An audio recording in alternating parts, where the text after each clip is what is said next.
Magandang araw kaibigan! Tuloy po kayo sa Felicidad's Channel.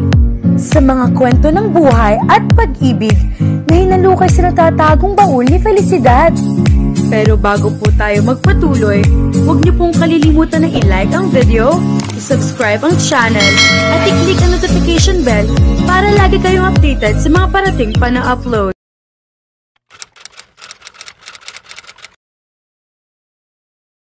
Feeling okay? Tanong ni Princess kay Almira nang papalapit na sila sa bahay ni Raffos. I'm okay, thank you. Nakangiting sagot ni Almira dito. Iginala niyang paningin sa paligid. Napakaganda roon. Sariwang-sariwa ang simoy ng hangin. Hitik din sa bunga ang mga puno ng mangga at sa di kalayuan ay tanaw niya ang palaisdaan. Muli niyang ibinalik ang mga mata sa bahay ng mga Carriedo. Napakalaki niyon at parang rest house ang estilo. Napapalibutan iyon ng mga namumulaklak na halaman at iba-ibang klase ng orchids. Sa tabi ay may sementadong balon. Talagang probinsyang-probinsya ang dating ng paligid. Malayo man ang itsura niyon sa asyenda ng mga Valencia, ay may sasabing may kaya rin sa buhay ang pamilya Carriedo. Nang tuluyan sila nakalapit sa bahay, ay saka lang niya napansin na may isa pa palang bahay sa likod na halos kasing laki niyon at kapareho rin ang itsura. Sino nakatira diyan? Tanong niya kay Princess habang nakaturo sa isa pang bahay. Kay Raffos yan, ipinagawa niya. Diyan tayo tutuloy. 4 ang kwarto riyan at tamang-tama sa atin. 6 kung kumindat pa sa kanya. Saan si Raffos tutuloy? Tanong niya. Hindi niya alam kung nakahalata na ito sa kanya. Diyan din, share tayo sa kwarto. Tigi-isa naman sina Tito at si Joel. Doon naman sa kwarto niya si Raffos. Alam na alam mo na ha, natatawang sabi niya rito. Siyempre, hindi ko na yata mabilang kung ilang beses na ako nagbakasyon dito. Nasaan na pala ang Almira na ikinukwento sa amin ni Raffos, kumpadre? Tanong na ama ni Raffos sa kanyang ninong Ricardo. Susunod na mga iyon, sagot ng ninong niya. Ano ang masasabi mo sa bagong Almira na ito? Tanong ulit ng kanyang ama. How I wish na sana ay siya na talagang pamangking ko. Anang ninong niya, malungkot na yumuko ito. Don't worry, kumpadre. Makikita mo rin ang pamangkin mo. At sana siya na nga, diba Raffos? Nakangiting sabi ng papa niya. Ibinalang ni Raffos ang paningin sa bintana. How I wish to. Hindi ko yata makakayang tanggapin na pera lang ang dahilan kung bakit narito ngayon si Almira. Aniya sa isip. Kumpadre, yung kasama ba ni Princess ang sinasabi mong Almira? Nakakunot ang noong tanong ng kanyang papa. Nakatingin na rin ito sa labas ng bintana. Pinihit ng kanyang ninong ang wheelchair nito patungo sa tapat ng bintana. Yes, nakangiting sagot nito. Nanatili nakikinig si Raffos sa dalawang matanda. Parang nabuhay si Sylvia, anang papa niya. Yun din ang agad ko napansin sa sinabi ko na iyan kay Raffos. Napatingin si Raffos kay Almira. Kumusta na po kayo, tito, tita? Ani Princess sa magulang ni Raffos, sabay halik sa mga ito. We're fine, sagot ni Mr. Carriedo. Nasaan po si Ton? Tanong ulit ni Princess na lumingali nga sa paligid. Nasa manggahan pa yun. Sumama sa mga tauhan namin sa pamimitas ng mangga. Gusto rin daw niya magpalipad ng saranggola. Natatawang sabi ni Mrs. Carriedo. Kumpadre, kumadre, sabad ni Engineer Ricardo. This is Almira. Hinawakan nito ang kamay ni Almira. Iha, these are Raffos' parents. Pagpapakilala nito sa kanya. Nakatingin nakatitig sa kanya ang mga ito. Kumusta po kayo? Magalang at nahihiyang sabi niya. Raffos is right, di ba pa? Ani, Mrs. Carriedo sa asawa nito. Kinabahan siya. Yeah, he's right. Sang-ayon ni Mr. Carriedo. Kumunot ang kanyang noo. Agad hinanap ng mga mata niya si Raffos. Nakita niya ito nakaupo malapit sa bintana at nakatitig sa kanya. Pinandilatan niya ito pero ngumiti lang ito sa kanya.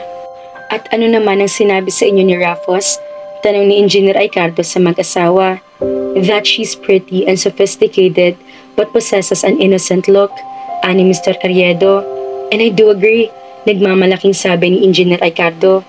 Excuse me, pupunta na ako sa kabilang bahay.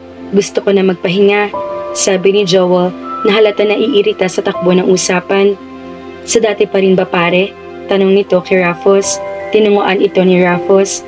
Oh, magmerienda muna kayo. Anyaya ng ginang sa kanila. Nandito ka lang pala, iha. Napalingon si Almira na marinig ang tinig ni Engineer Ricardo.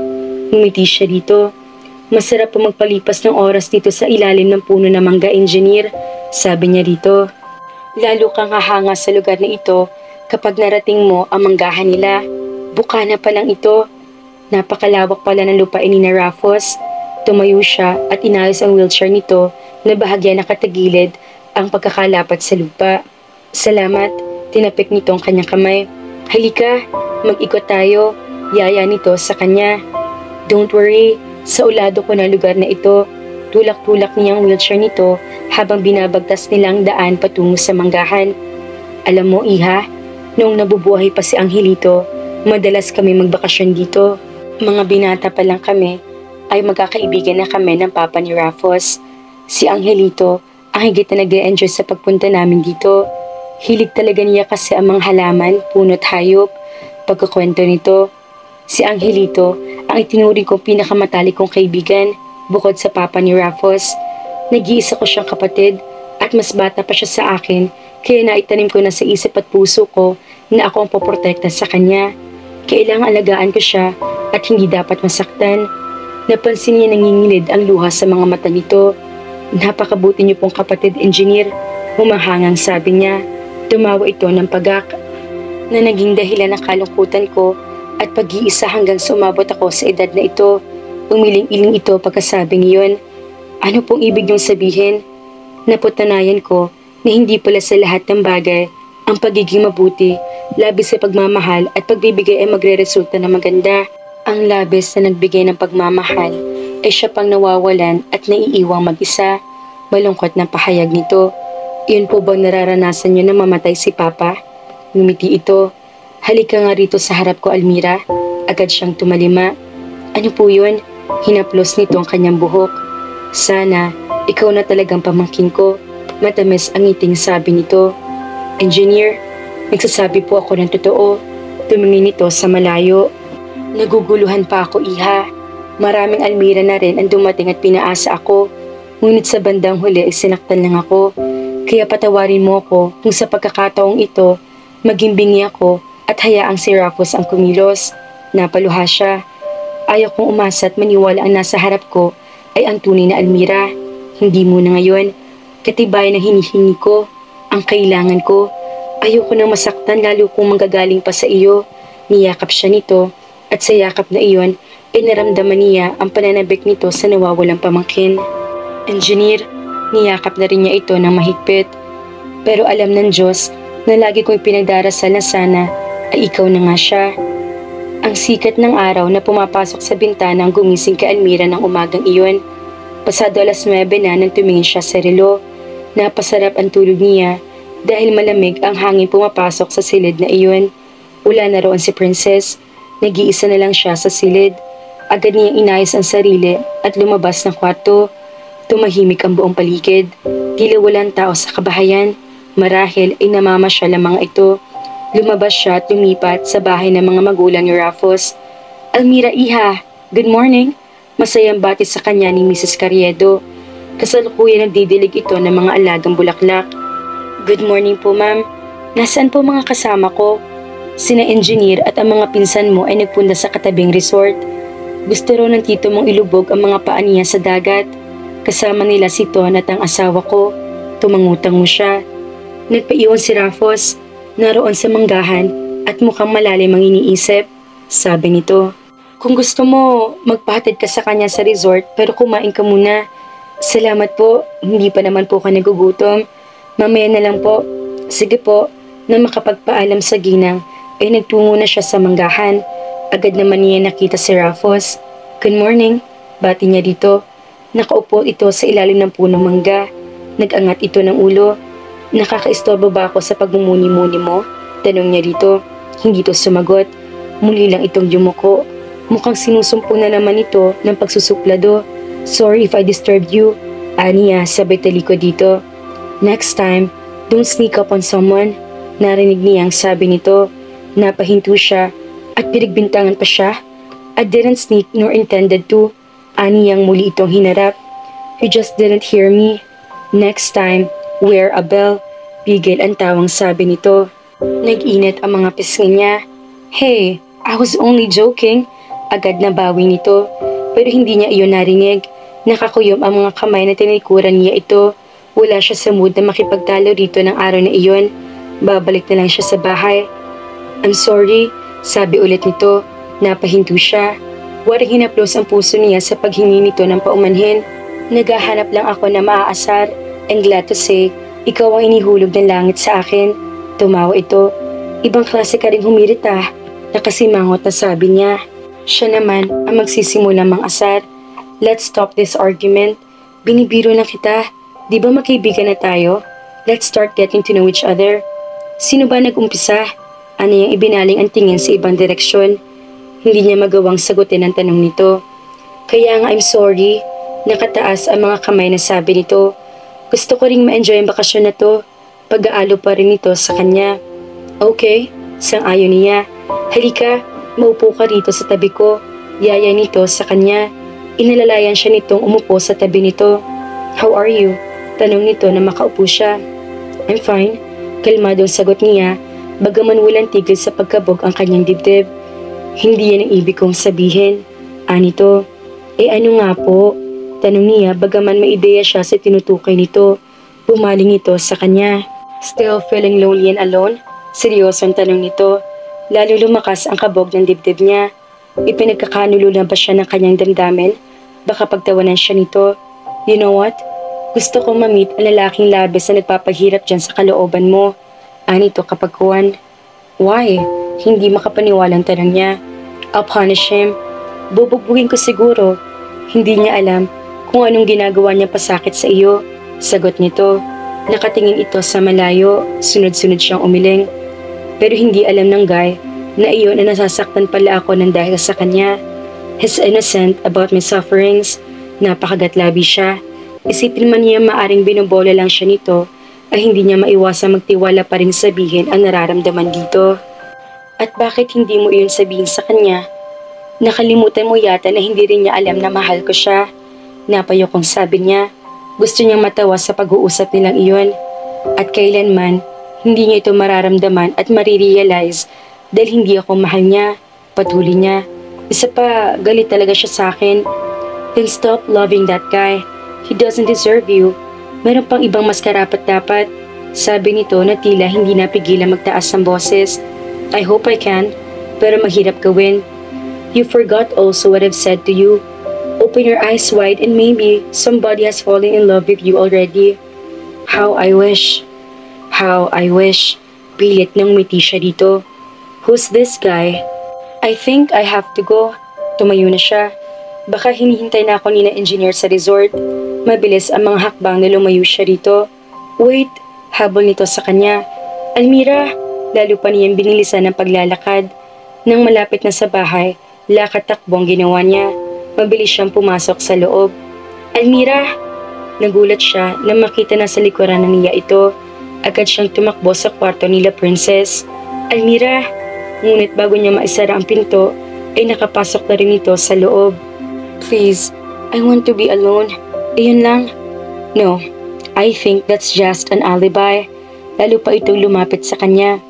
"Please, Rafos, leave me alone for now." Pakiusap niya. Nangihinang napaupo siya sa kama. "I want to help you." Umupo rin ito sa kama. "What's wrong with that?" "You don't understand." Umiiling na sabi niya. "Okay, iiwan na kita. Hahayaan kita pero sa isang kondisyon." Tumayo na ito. Humugot siya ng malalim na hininga. "Anong kondisyon na naman ang hinihingi nito?" "Sabihin mo muna sa akin kung sino ang lalaking yon." Nasa tinig nito ang pakiusap. "Bakit ba curious ka kung sino iyon? May kinalaman ba yun sa pag-iimbestiga mo sa akin? Tatanungin mo ba siya kung sino talaga ako?" Napipikong sabi niya. Tila na-amuse ito sa kanya. "Naintindihan ko na under observation pa ako. Pero hindi pati personal na problema ko aalamin mo. Pati ba ito? Ikukwento mo kay Engineer Ricardo?" Nanatiling tahimik ito. Sinamantalin niyang pagkakataon. Ayaw niyang isipin na nahalata na siya nito, kaya pinipilit itong malaman kung sino lalaking iniiyakan niya. "And I guess Darating tayo sa punto na kung sakaling mahirapan kayong alamin kung nagsasabi pa talaga ako ng totoo, ay paiikutin mo ako sa palad mo at bobolahin at kunwari pipilitin tulungan sa problema ko. Lalo siya nakaramdam ng lungkot nang maalala narinig na usapan nito at ni Engineer Ricardo sa library. Please, let me talk. Pakiusap nito. Nagpatuloy siya. Yes, darating tayo sa punto na pipilitin kitang kalimutan ang lalaking yun. Pero ni minsan ay hindi ako nag-isip na paikutin ka sa mga palad ko. And again, hindi sa lahat ng oras iniimbestagahan kita.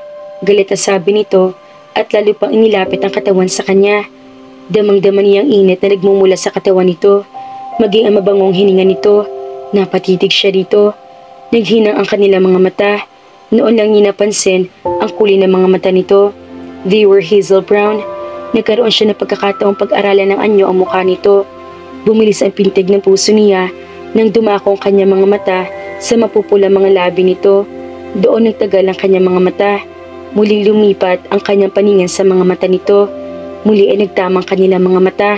Napakslot siya nang walang sabi-sabing dumampi ang mga labi nito sa mga labi niya. Natigagal siya.